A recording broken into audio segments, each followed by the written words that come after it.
इन्हें मतलब कैसे बनाया जाता है और इन्हें आरक्षित करके कैसे फार्मास्यूटिकल्स कंपनियां बेचती है और उसके कुछ नियम बनाए गए हैं, तो मैं वही आपको बताऊँ।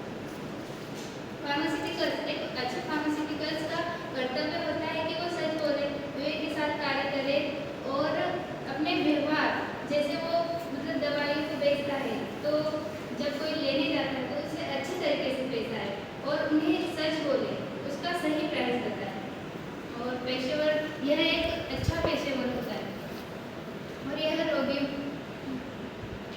फार्मास्यूटिकल्स का सिद्धांत, प्रिंसिपल, उपभोक्ता के स्वास्थ्य मतलब उसका स्वास्थ्य उसके लिए प्राथमिक होता है और एक पेशेवर हमेशा दयालु होना चाहिए, जो अपने रोगियों के प्रति हमेशा दयालुता दिखाए और वह अपने पेशेंट को स्वास्थ्य की एक अच्छी जानकारी दे।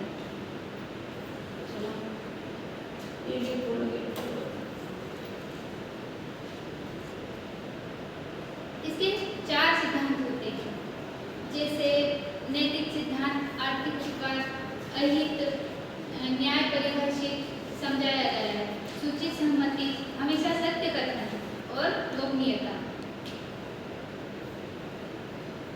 फार्मेसी के उद्देश्य, एक चिकित्सक प्रयुक्त द्वारा द्रव्यों का ज्ञान, औषधियों का बेसिक विज्ञान या फार्मेसी करते हैं। वह अपनी दवाइयों को कैसे संरक्षण करता है, उनका निर्माण, नई दवाइयों का ज्ञान उसे होना चाहिए और इसमें नई नई दवाइयों का मतलब नई नई दवाइयों का आविष्कार किया जाता है।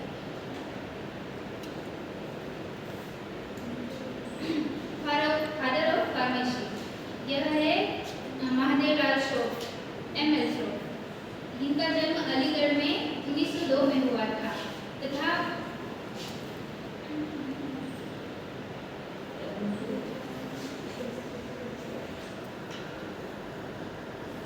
यह फार्मेसी के जनक है और इन्हें फादर ऑफ इंडियन फार्मेसी का दर्जा दिया गया। एथिक्स में क्या क्या आता है? एक नीति शास्त्र मतलब नैतिकता और व्यवहार दर्शन, एक अच्छा व्यवहार होना चाहिए। नीति दर्शन, अपने पेशेंट के प्रति वह उसका एक सिद्धांत होता है कि वह अपने पेशेंट को किस तरह ट्रीट करता है।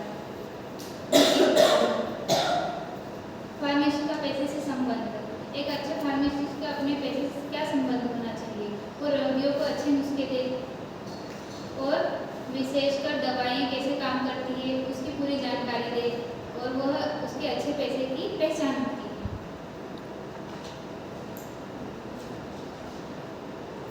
सप्लाई ऑफ मेडिसिन, जब कोई कंपनियां, फार्मेसी कंपनियां अपनी मेडिसिन बनाती है तो वो कैसे सप्लाई करती है और जब कोई मतलब फार्मा कंपनियां मेडिसिन बनाती है तो वो मतलब जो डॉक्टर्स वगैरह रहते हैं उनकी मीटिंग करके उनको पुरस्कार देती है, तो ऐसा नहीं करना चाहिए। विज्ञापनों के द्वारा भी रोगियों को भय का अनुभव नहीं करवाना चाहिए। Supply of medicine, safe and जैसे मेडिसिन एक अच्छे फार्मेसी के उसको ज्ञान होना चाहिए कि कौन सी मेडिसिन कब देनी है और उसको जो जिसको दे रहा है उसको अच्छे से समझाना चाहिए। जैसे कोई भी ग्राहक मेडिसिन लेने जाएगा तो उसे अच्छे से समझाना चाहिए कि कब मेडिसिन लेनी है, कब खानी है, ये तुम्हारे किस काम आएगी और कोई 2 मेडिसिन एक साथ मत लेना, रिएक्शन हो सकता है, टाइम टू टाइम लेना, डॉक्टर की प्रिस्क्रिप्शन मतलब जानकारी के साथ लेना। मैनेजमेंट, एक अच्छे फार्मेसी के उसका एक मैनेजमेंट होना चाहिए, जैसे वो अपने सारे स्किल्स को एक साथ रखे। जैसे कोई जो गवर्नमेंट वगैरह रूल्स बना रही है उसका उल्लंघन ना करे, सही प्राइस में बेचे और ऐसे पुरस्कार और विज्ञापन द्वारा नहीं करना चाहिए। उसका मैनेजमेंट सही होना चाहिए। पर्सनल स्किल्स, उसकी एक स्किल्स होती है, वो दवाइयों के प्राइस को खुद मतलब अपने बजट के हिसाब से बनाता है और बजट के हिसाब से बना के उसका एक डीलर होता है उसको देता है, वो अपना कमीशन निकालता है, उसके बाद मेडिकल शॉप्स वगैरह में जाती है। तो ये उसकी पर्सनल स्किल्स होती है और उसको छूट देकर जनता को किस प्रकार लाभ मिल रहा है, इस पर भी गवर्नमेंट ने ध्यान दिया। पर्सनल प्रैक्टिस, आप अपने आप को भविष्य में आपको फार्मेसी का मतलब कोई डॉक्टर वगैरह या फिर मेडिकल शॉप का कुछ बनना हो तो उसके लिए पर्सनल प्रैक्टिस मतलब स्टडी करना चाहिए और उसमें कौन कौन सी मतलब वो होती है उसकी भी जानकारी होना अति आवश्यक होता है। पब्लिक हेल्थ, सबसे मेन पॉइंट ये ही होता है कि एक फार्मासिस्ट अपनी पब्लिक का अच्छे से स्वास्थ्य का देखभाल करे, उसके बिना उसका कोई महत्व नहीं होता। फार्मास्यूटिकल्स एथिक्स में क्या आता है, वो हमेशा सच बोले, कर्तव्यनिष्ठ होना चाहिए और दवाइयों का संरक्षण अच्छे से करना चाहिए।